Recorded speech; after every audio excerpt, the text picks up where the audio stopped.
का भाव ये है कि आप भगवान से डरना भूल गए। क्यों भूल गए? क्योंकि जो भक्ति कर रहे हैं उनको लाभ नहीं हो रहा। और दूसरा ये हो गया कि परमात्मा ने ये एक समय सिलेक्ट किया है हमारे मोक्ष के लिए, और इसमें ये सुविधाएं परमात्मा ने देनी है, जैसे डॉक्टरी इलाज, ऐसी मेडिसिन बनवा दी। पहले सिर में दर्द हो जाया करता, हमने देखा बूढ़े 3-3 दिन सिर का कपड़ा बांध पड़े रहा करते, आयो मर गया, आयो मर गया। ये बात अन्य की गोली खा ले 5 मिनट में ठीक।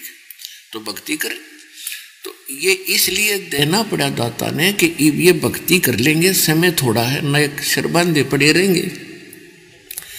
और फिर समय पर सारी सुविधा दे दी, एजुकेशन दी, ऐसा व्यवस्था बना दी, अपना खेती करो बढ़िया, नीचे जमीन से जल निकालने की कैसी सुविधा, ट्यूबवेल, सारे सिस्टम दिए।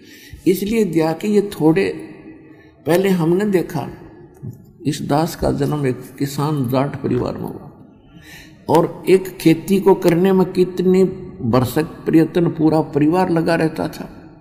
गेहूं निकालने में 1 महीना लग जाता था, 2-1.5 महीना। उसमें घसीटे जाते हैं, उसके एक किसी झाड़ का छड़ा काट के और बैलों के पीछे बांध के घुमाए जाते, 1 महीने में जाकर तूड़ा बनता, गेहूं अलग होते। और अब वो समय कितना सुविधा दे दी, इसलिए दे दी कि भक्ति करियो, बकवाद ना करियो, इस समय को सदुपयोग करो। और हम सारी बकवादों शुरू कर दिए, निकाल कर फटाफट गए। वो फिर कहाँ जाते, गुट्टी लावेंगे, ब्याह शादी में बकवाद करेंगे या राजनीति के गीत गावेंगे। तो ये इसलिए नहीं दिया था, ये इसलिए दिया है कि इस ज्ञान को समझो, मनुष्य जीवन के उद्देश्य को से परिचित हो और फिर इसका सदुपयोग करो। और जब तक हम सांसारिक परंपराओं से हटेंगे नहीं तो हम भक्ति नहीं कर सकते, परमात्मा प्राप्ति नहीं कर सकते।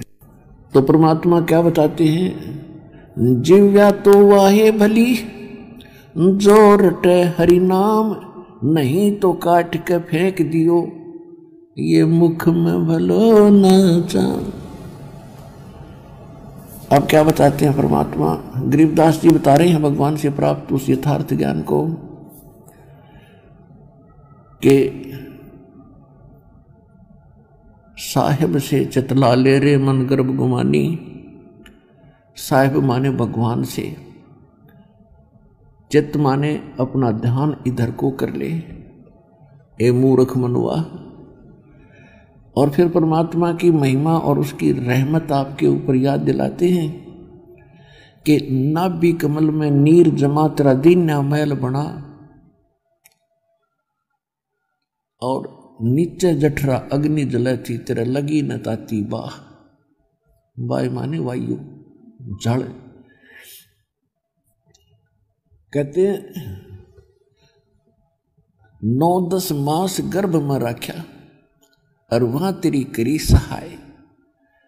दांत नहीं जब दूध दिया था, ऐसा अमी महार सिखाए। और बाहर आया भरम भुलाया, और बाजे तूर सुनाए। और तू ही दाई आई घुटी प्याई, माता गोद खिलाया। और तू ही तो छोड़ दिया, इब चला अधम किस राह। अपने आत्मा हमारी आदत खराब है इस मन की, हमारे ऊपर आपत्ति आती है तो हम भगवान याद करते हैं, और जब थोड़ी सी राहत हो जाती है तो हम बकवाद याद करते हैं। हम 9 महीने माँ के पेट में इतने दुखी होते हैं कि सारी उम्र एक व्यक्ति कुष्ठ रोग से पीड़ित होकर मरे, जो उसको कष्ट हो 50-60 वर्ष में, इतना 9 महीने में इस प्राणी को माँ के गर्भ में कष्ट होता है। विचारने की विषय है कि किसी व्यक्ति को एक बोरी में बांध के और उल्टा लटका दे, पैर सर नीचे न पैर ऊपर न बांध दे किसी खुट वृक्ष के, तो क्या हालत होगा उसका। कोशिश होगी तब बोरी ने पाट दे, पाया गिला दलते मार मार कर जकलू फट दे। तो इसी प्रकार हम ऐसी स्थिति में ना पैर सीधे होते और वहां रहे हैं। और अब क्या चाहते हैं, लंबी चौड़ी कोठी हो, 5-5 4-4 कमरे हों, और फिर कितने दिन रहेगा इसमें, फिर उसको छिड़वाना पड़ेगा जब भक्ति ना करी थे। तो वहां मां के गर्भ में परमात्मा कहते हैं एक मालिक याद था तेरे, वहां ना भाई था ना बहन थी, ना माँ था ना बाप थे, और न ही स्त्री थी ना बच्चे थे, वहां केवल मालिक था। और जब यहां से तेरा गमन होगा, चलना होगा, तब भी अकेला ही होगा। तो जो तेरा पहले भी साथी था, और माँ के पेट में से बाहर आने से पहले, माँ बाहर आते ही माँ के स्तन में दूध दे दिया, क्योंकि तेरे दांत नहीं थे।